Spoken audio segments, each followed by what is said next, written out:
Hello sa inyo mga mahilig kumain at mag-explore ng kasaysayan. Okay, pag-usapan natin ngayon ang isang dessert na aminin natin bida sa halos lahat ng handaang Pinoy. Yung makinis, makintab at sobrang sarap na leche flan.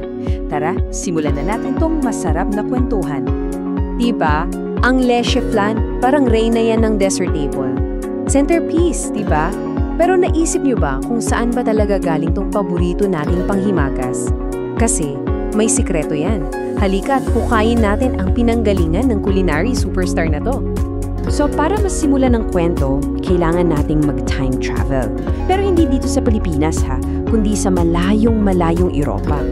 Dito kasi natin unang makikilala yung sabihin na nating mas simpleng version ng ating bida ngayon. Okay, isipin nyo to. Yung pinakaugat ng flan, nasa sinaunang Roma pa. Tapos, nag-evolve ito pagdating sa Espanya at naging flan de huevo. Yan na yung direktang ninuno. Pero at ito ang pinaka-exciting na part.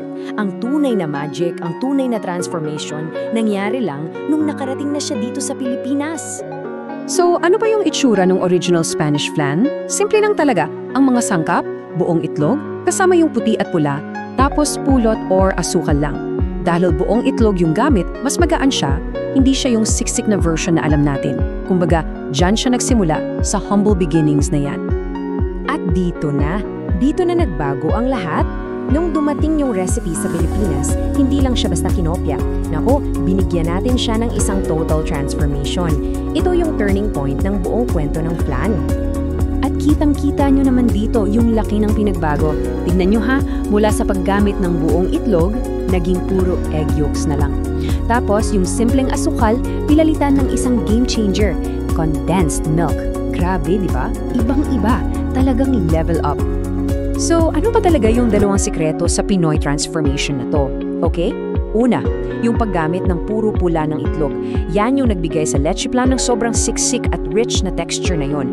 Pangalawa, syempre, yung condensed milk.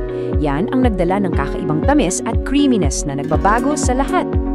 At wag nating mamaliitin ang papel ng condensed milk. Isipin nyo na lang, para siyang isang super-powered concentrated milk hug. Ito talaga yung nagbigay sa leche flan ng signature na tamis at pagka-creamy na hindi mo makukuha sa ordinaryong asukal at gatas lang. At dahil sa mga pagbabagong yon, wala! Isinilang ang leche flan na kilala at minamahal natin ngayon. Hindi na lang siya basta isang nice custard, naging certified party superstar na siya, a certified party stopper. At alam nyo, kahit na Spanish yung pangalan niya, leche flan or milk flan, yung leche flan na kinakain natin ngayon ay sumisimbolo sa isang culinary revolution na nangyari mismo dito sa Pilipinas. Tatak Pinoy na yan!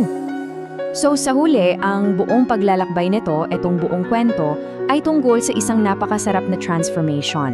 Ito yung kwento kung paano ang isang simpleng dessert na galing sa ibang bansa ay nagbago at naging isang icon dito sa atin. Diyan talaga natin masusuma yung buong kwento. Ito ay isang delicious immigrant glow-up. Diba? Isang simpleng dessert na nag-travel mula Europe, tapos pagdating dito, niyakap ng kulturang Pinoy at na-transform para maging isang tunay na obra maestra. Kaya sa susunod na titikim kayo ng leche flan, yung nanginginig pa ng bahagya, yung makintab, sana maalala niyo yung buong kwento niya. Yung paglalakbay niya mula sa pagiging simpleng flan de huevo hanggang sa pagiging isang Pinoy masterpiece. At iyan ang kwento ng leche flan. Pero iiwan ko kayo sa isang tanong. Bukod sa leche flan, ano pa kaya ang mga paborito nating pagkain ang may ganitong klaseng glow-up story na hindi natin alam? Mag-isip-isip kayo. Hanggang sa susunod!